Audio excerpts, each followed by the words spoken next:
Hey guys, so I don't really have a plan of how this is gonna go, but I just felt like this has been weighing on my mind and on my heart lately, and I just feel like it's important for me to get it off my chest and then share it because perhaps maybe there's someone else out there who will see this and it will resonate with them, or they will find some comfort in knowing that they are not alone if they feel similarly to how I have felt and feel. And I kind of want to talk about grief and loss, and perhaps maybe not so much physical loss, such as, death of someone that, you know, um, you really care about, but grieving the loss of someone who still walks around on this earth. And I'll just use myself as an example because it is something that even after a couple years have passed, I still find myself looking back from time to time and wondering if I should have approached things differently or said things differently, acted differently, shown up differently.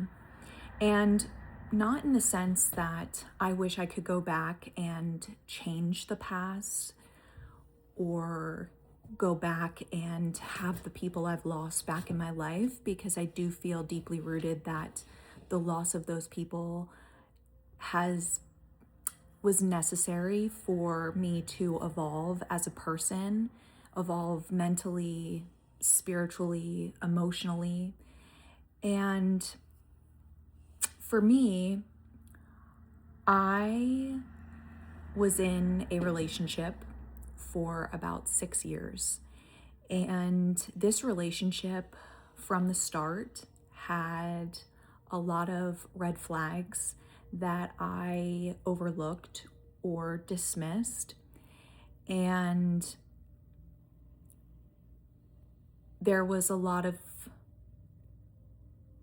dismissive energy around my concerns.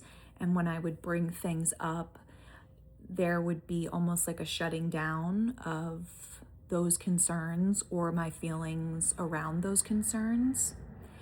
And this person was a very big part of my everyday life. I was in a relationship with this person. He had a lot of dreams, goals, and aspirations relating to his career.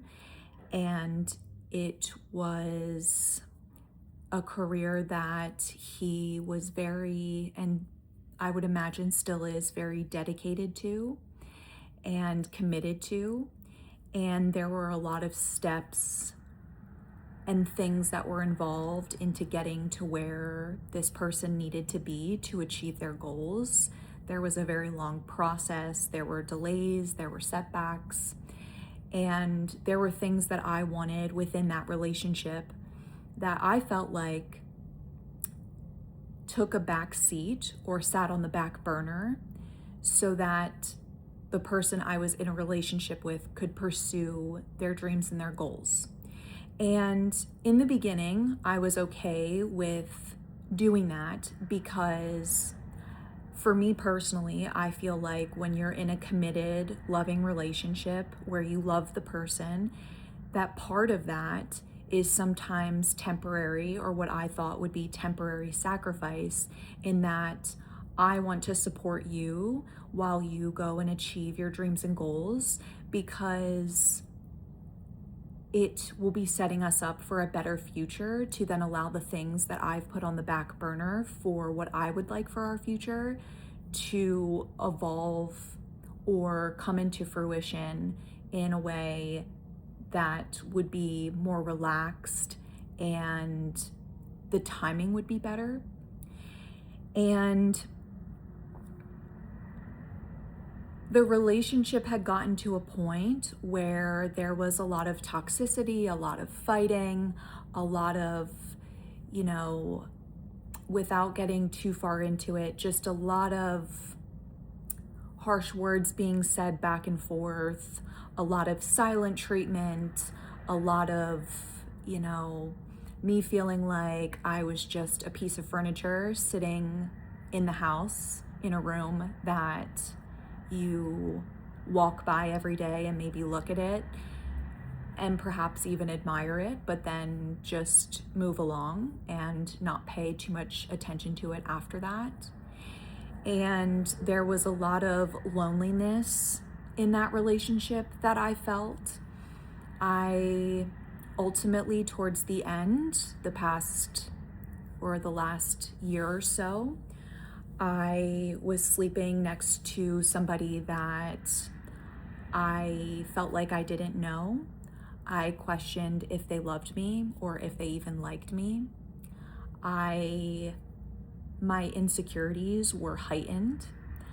I started to pick myself apart, wondering if I was good enough, if I was pretty enough, if I was in shape enough, if I was on the same playing field as far as career. At the time, I was a bartender, and I don't think there's anything wrong with bartending. I think it was a career for me for 12 years, and I made a great living doing it.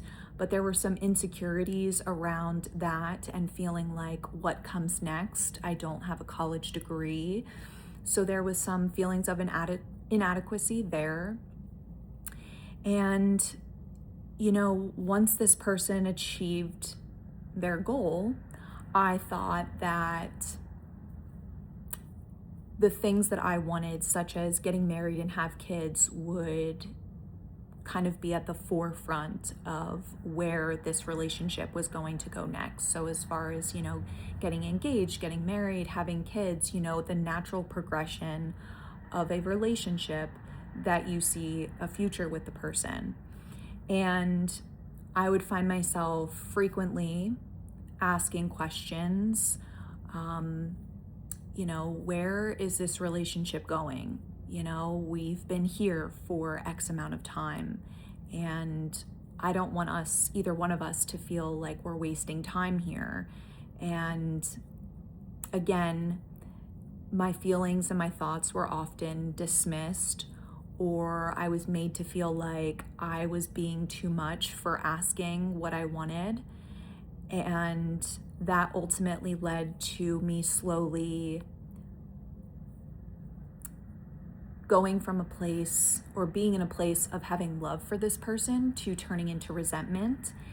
And I feel like the resentment was a slow build. It wasn't something, there wasn't like a straw that broke the camel's back moment. There wasn't one instance that caused this resentment. There wasn't some big betrayal. It was just an extended period of time of feeling like I was misunderstood, not heard, not seen, not felt. I'm somebody who feels things exponentially. All emotions, I feel them exponentially. And over time, as years have passed and through lots of therapy, I've been able to gain control over those emotions and sit with them and be less reactive in those emotions. But in that relationship, I felt like my worth was dictated by how he felt about me and how he treated me. And so I was constantly seeking validation.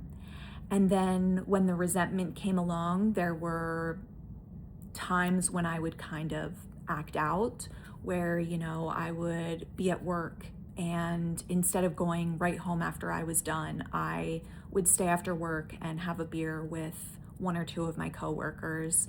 And I dreaded going home, truly. But it was weird because at the same time, I still loved this person, but it was getting complicated because I was having feelings of resentment. And when you have the feeling of love and the feeling of resentment for the same person at the same time, it becomes very complex and very confusing, especially if you're already in a relationship that you feel is toxic. And what I will say about relationships, and not everyone may agree with me, but this kind of rings true for me as I've thought about relationships I've had in the past, and that is I would tend to date people who mirrored aspects about myself that I didn't really like or that I needed to work on, or they mirrored things about me that I didn't like about myself. And that would be triggering for me. And then that would almost create like a catastrophic event in, serious arguments that would lead to possible ending of the relationship. And while there were feelings of possible relief of the relationship ending, meaning that I wouldn't have to feel this way anymore, or I wouldn't have to over explain myself to this person anymore, that I could just be in a state of peace instead of being in what I felt was a constant state of anxiety and uncertainty. And, the thing about people and the relationships we have with people, and this doesn't necessarily have to relate to just people we've been in romantic relationships with. This can show up in friendships too, and in family dynamics too, even at work, I suppose. But when you are in a toxic environment for so long and you're with a toxic person for so long, you sometimes, at least I did, you participate in that toxicity. You start to mirror back to them the way they are treating you. So I would participate in the silent treatment, or I would initiate the silent treatment, or I would not respond to texts, or I would be dismissive to feelings, dismissive to thoughts, because I felt like you have been doing this to me for so long, and I have stayed, and I have convinced myself that this is what my life is going to be. I have chosen this person as my person that I am going to spend the rest of my life with, that I'm going to get married and have children with. And I have chosen to stay in this relationship knowing that all of those things are going on. And there is a sense of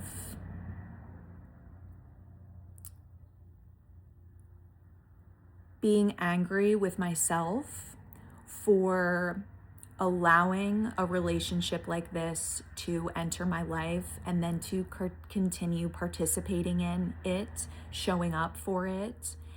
But a big part of me is a hopeless romantic, and by nature, I am a fixer. And in the past, I've had relationships where I feel like I haven't given them the time to really grow into what I feel that they could have been. And so I was determined in this relationship to continue showing up, even when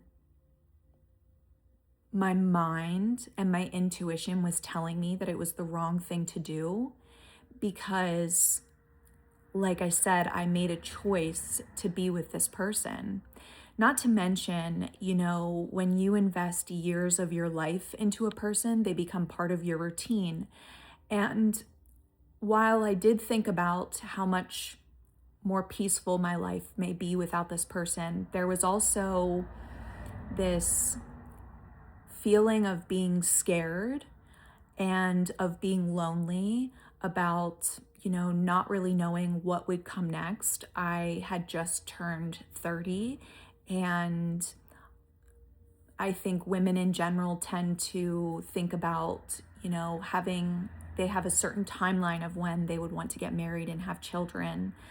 And at 30 years old, I blew up my entire life and ended that relationship. And to this day, it is still probably one of the hardest decisions that I have ever made. But what I will say is that for me, I've been able to find peace in my decision in knowing that when I think back to the things that I did, the efforts that I made, and the way that I continued to show up, that I walked away from that relationship with the confidence in myself that I had been lacking for so long, in knowing that I had done everything that I could possibly think of to repair this relationship and get it to a healthy place and to move into calmer waters. And I had understood that when I walked away and ended that, that there was nothing else that I could have done to make that relationship work. And so there has been some level of closure there in that I've been able to give myself in knowing that I had done everything possible to make it work. But what I will say sometimes is we have to, I never got closure from this person. They were quite upset when I ended things, and that could probably be because they weren't expecting it. And to be honest, I had tried to end it many times and then couldn't follow through with it. And I think towards the end, I was starting to find my voice a little bit more. I was starting to regain some confidence. I was starting to look at, the future. If I do choose to marry this person, if I do choose to have children with this person, what is my life actually going to look like? Because I cannot continue being in this relationship with this person, living with what my heart would like this relationship to be. I cannot live in what I know this person's potential could be. And, sometimes we see the potential in somebody else and they fail to see that within themselves, which also makes things, it adds another complex layer to things, because you see that this person has the capacity to love and to be understanding, because there were glimmers of it at times. And I would hold on to that and those little,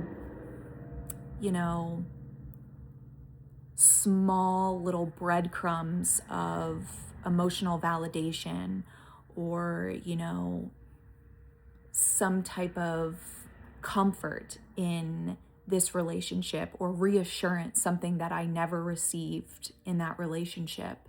It was often like, if I didn't want to be with you, then I wouldn't be. And then I was just supposed to take that and accept that that was enough to continue on in the relationship. And, two things can be true at the same time. And that could be, one, you could have so much love for a person while also harboring so much resentment for that person. And as time had passed and I worked with my therapist and I did some journaling and a lot of reflecting, I realized that a lot of the resentment I had towards him was really resentment that I had towards myself and anger towards myself, that I had accepted this type of treatment from a person, that I had accepted for years that this is what love is, and that it's not what I thought it to be, which is peace and harmony and good communication and showing up emotionally, showing up physically, being there in times of need, being a good listener when someone needs to be heard. And there was a lot of feelings of abandonment there. And, I think it's hard to move forward sometimes when you feel those two strong emotions because you are holding on to the lack of closure that you received from a person, but then also knowing that it's in your best interest to move forward. And so it's a little bit of an internal battle because for quite some time there was a part of me that genuinely wanted an explanation from this person. Why did you treat me this way? Why did you not show up for me on an intellectual level? Why did you not show up for me on an emotional level? I was so deep in my depression and anxiety, and this person didn't know how to show up for me. And, over the years, I've gained more clarity and more compassion and more empathy for the situation I was in and the person that I was with. Because I do feel like sometimes a person can love you, but not in the ways that you need to be loved. And that does not mean that they are incapable or that they don't know how to love, but perhaps they love in a way that is not understood by you. And maybe perhaps they aren't even sure what love means to them. And that can get pretty complicated in a romantic relationship. And, when there's so much toxicity going on, you stop being receptive to the other person. And every time they talk, it's like the defenses go up and everything turns into an argument. And then one day you end it and all of that is gone from your life. There was no back and forth with this person. It was just, I got all of my things, I moved home, and there was no communication after, which is almost like a severe emotional whiplash. It's hard to explain what that feels like because you're no longer sharing a bed with that person. They're no longer part of your everyday routine.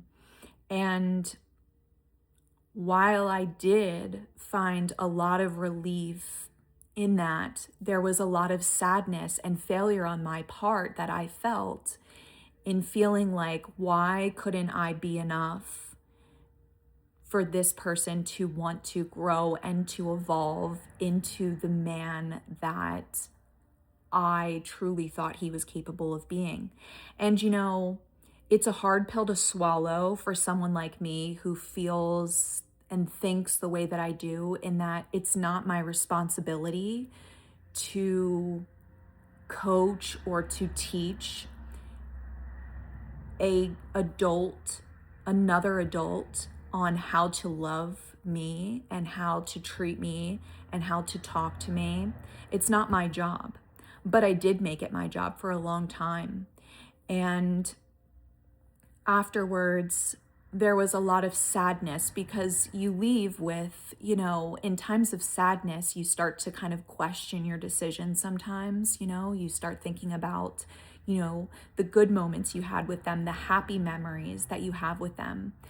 And you start to wonder if you made the right decision. So your heart and mind are battling each other, and it's a really tough place to be. And then you go on about your life. You continue on doing what you're doing, showing up to work, going to the gym, everything that you do in your daily routine. But now that person who has been part of your routine for so long is suddenly gone from it. And processing the grief of a person who still walks around on this planet, who is such a big part of your life, is no longer a part of your life. And you have to somehow be okay with that and make peace with it. And I don't really know the purpose of sitting down and recording all of this, but I guess I've been thinking a lot about grief in general and loss in general, and knowing that grief and loss in life is inevitable, unfortunately, and we have to experience emotional pain. And sometimes that emotional pain can be so deeply rooted that we carry it with us, even on a subconscious level. And there will be things that happen. You'll get triggered in, a new relationship you have, or somebody will say something to you that you feel is disrespectful, and it triggers a part of you that you don't resonate. It triggers a part or a person in you that you don't resonate with anymore. And you have to heal parts of yourself that you feel like you aren't responsible for the wounds that were caused, but you have to be the one who makes the choice, the conscious choice, to heal anyway, and know that it's not someone else's responsibility to heal you, even if they were the ones who were doing the hurting. And again, there can be some resentment there that comes with that, because it's like, I loved this person, I showed up for this person, I dedicated my life to this person, a period of my life to this person, and now I walk away with all of this emotional baggage. I feel like a shell of a person. I feel like I'm on autopilot through life, not sure which direction to go into next. I don't know what this means for my life. Starting over at 30 is extremely scary. I don't know what this means for me. Am I going to have the opportunity to get married and have children, which are two of my lifelong dreams? There's a lot of what ifs and a lot of scarcity around every decision that I made. And now that I'm far removed from that, I suppose I can talk a little bit about healing and what that looks like for me, because healing for every person is going to look different. And what I will say is I still get triggered from time to time in my current relationship. I find myself feeling extra emotionally vulnerable during disagreements, and I go to fear-based thinking of, oh my gosh, is this a relationship ending type of disagreement? I've had to do a lot of work on myself. I've had to do a lot of reflecting in my life. I've had to reflect on the type of woman I was in that relationship. I have thought about how I could have been a better partner, of course. I did not walk away from that relationship innocent. And I am in a place now, and have been in a place for quite some time, where I could admit that there was not a sole participant in the demolition of that relationship. I acknowledge my part in how it ended and why it ended. I acknowledge how I stopped showing up emotionally and mentally, how I checked out, how I no longer expressed how I felt and kept that inside. And now that I am in another relationship, and even through therapy, I've had to relearn about myself. I had to relearn, what is it that I need for myself? Like, what do I need to show up for myself in order to feel confident and secure? And how do I navigate relationships moving forward? Because this relationship has clearly distorted my view on relationships. I don't even know what a healthy relationship looks like anymore. I don't even know what healthy communication looks like anymore. And so when I moved into a healthy relationship, it was also foreign and strange to me that when I am going to the person that I'm with now to have a conversation about something that I feel is going to blow up in my face, is actually met with patience and calmness and understanding. And I almost don't know what to do with that. And I've gotten better over the years for sure, but I feel like, you know, the scars are still there, obviously, and scars, they're permanent, they will be there forever. And, I firmly believe that the people that we are with are an extension and a reflection of who we are. So it's very important to be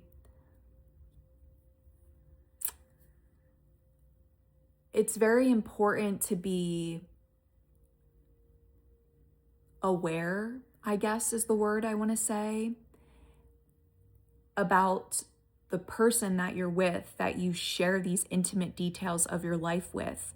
Because when you become so emotionally vulnerable, you are susceptible to getting yourself hurt.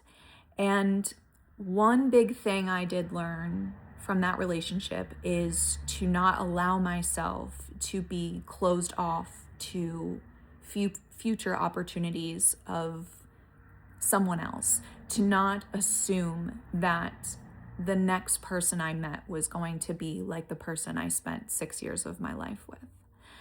And that the standard of what I now set for myself when looking for a partner is a lot different. And I have learned how to stand up for myself.